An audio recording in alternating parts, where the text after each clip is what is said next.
প্রাণ দিতে চাই, মন দিতে চাই, সবটুকু ধ্যান সারাক্ষণ দিতে। নমস্কার সবাইকে। সবাই কেমন আছো? আশা করি সবাই খুব ভালো আছো, আর আমিও ভালো আছি। মা মেয়ের নতুন একটা ভিডিওতে তোমাদের সবাইকে স্বাগত জানাই। তা আজকের দিনটা ছিল বৃহস্পতিবার, আর আমি খুব সকাল সকাল উঠে পড়েছি। আর উঠেই আমার ঘরের দরজা খুলতেই দেখি এত ফুল ফুটে রয়েছে। ফুল ফুটা দেখলেই তো ঘুম থেকে উঠেই কার না ভালো লাগে বলো? আমারও প্রতিদিন এটা হয়, কিন্তু মাঝে মধ্যে দু একদিন আবার অনেকে আমার আগে উঠে ফুল তুলে নেয়, তখন দেখি যে ফুল গাছে ফুল নেই, তখন একটু খারাপ লাগে। যদিও এখানে আমার সব গাছ না, আমার ছোটো জায়ের গাছও আছে, আমার ঘরের সামনেই লাগানো সব গাছ। তা ফুল ঘুম থেকে উঠেই আমি আগে ঘর খুলেই আগে ফুলের দর্শন পাই। তা আমিও ফুলগুলো আগে তুলে নিলাম। আজকে বৃহস্পতিবার সব ফুল গুছিয়ে তুলে রেখে হাতে ঝাঁটা নিয়ে নিয়েছি উঠোনটা ঝাড় দেওয়ার জন্য। তা উঠোনটা আগে ঝাড়ু দিয়ে নিচ্ছি।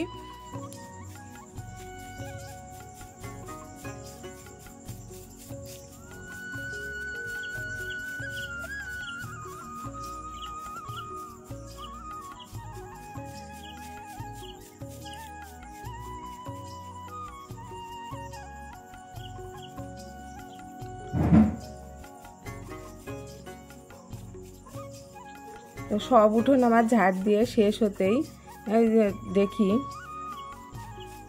যে আমার দুই জা চলে এসেছে ফুল তুলতে। আমি আগেই তুলে নিয়েছিলাম, ওরা এখন তুলছে। তারপরে উঠোন ঝাড় দিয়ে পরিষ্কার করে নিয়ে আমার বাড়ির পাশেই, মানে বাড়িতেই লাগানো ছিল, অনেক শাক লাগিয়েছিল আমার হাজব্যান্ড। তো অনেক শাক বেরিয়েছে, শাকের সঙ্গে ঘাসও মানে পাল্লা দিয়ে বেরিয়েছে, এত ঘন বেরিয়েছে। তা আমাকে আবার বললো শাকগুলো তুলে একটু হালকা করে দিতে। তা আমি ওই জন্য শাকগুলো মাঝে মাঝে থেকে তুলে একটু হালকা করে দিলাম। তুলে নিয়ে এসে শাকটা ধুয়ে রেখে দিয়ে আমি দুয়ারে জল দিয়ে নিচ্ছি, কারণ আমি এই কাজটা প্রতিদিনই করি। ঘরের দুয়ারে হচ্ছে ঝাড় দিয়ে তারপর ঘরের দুয়ারে জল দিই, দিয়ে ঝাড়ঝুট দিয়ে আমি চলে এসেছি ঘরে। এসে হচ্ছে কাপড় পাল্টিয়ে আমার মেয়ে আবার চা দিয়ে দিয়েছে। তা আমি চাটা আগে খেয়ে নিচ্ছি, কারণ চাটা না খেলে আবার আমার পরে আবার অ্যাকশান শুরু হয়ে যাবে। তোমরা তো জানোই, আগের ভিডিওতে বলেছি।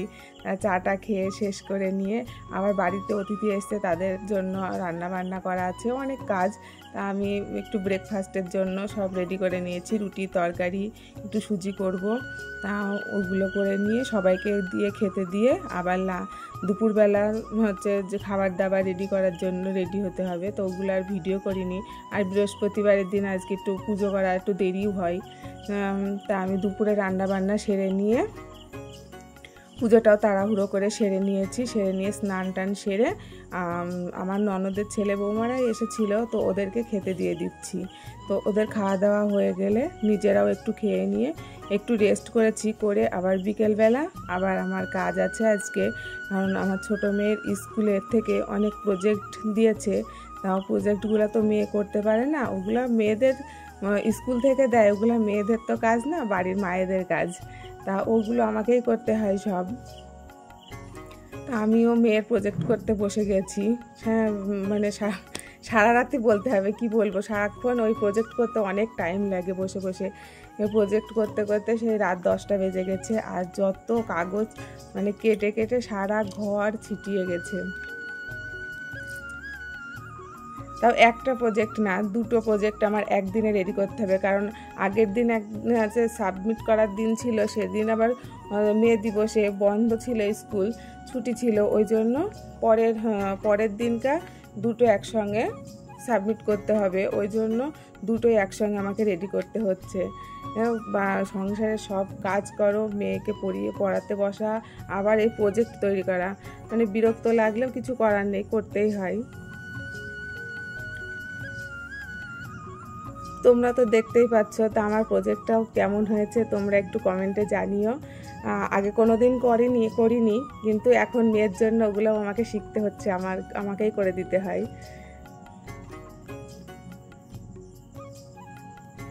আর যেসব বন্ধুরা আমার এই ভিডিওটা মানে এতক্ষণ দেখেছো, তারা আমার হচ্ছে একটু সাবস্ক্রাইব করে দিও আমার চ্যানেলটাকে। আর যারা সাবস্ক্রাইব অলরেডি করে দিয়েছে তাদের অনেক অনেক ধন্যবাদ আর অনেক অনেক ভালোবাসা। তো ওই একটা প্রজেক্ট গেল, আর এই দেখো একটা প্রজেক্ট, এই দুটো প্রজেক্টই আমাকে করতে হয়। তো আজকের ভিডিওটা আর বেশি করা হয়নি, এই পর্যন্তই। তোমরা সবাই ভালো থেকো, সুস্থ থেকো, আবার দেখা হবে নেক্সট ভিডিওতে। এখন তাহলে আসি।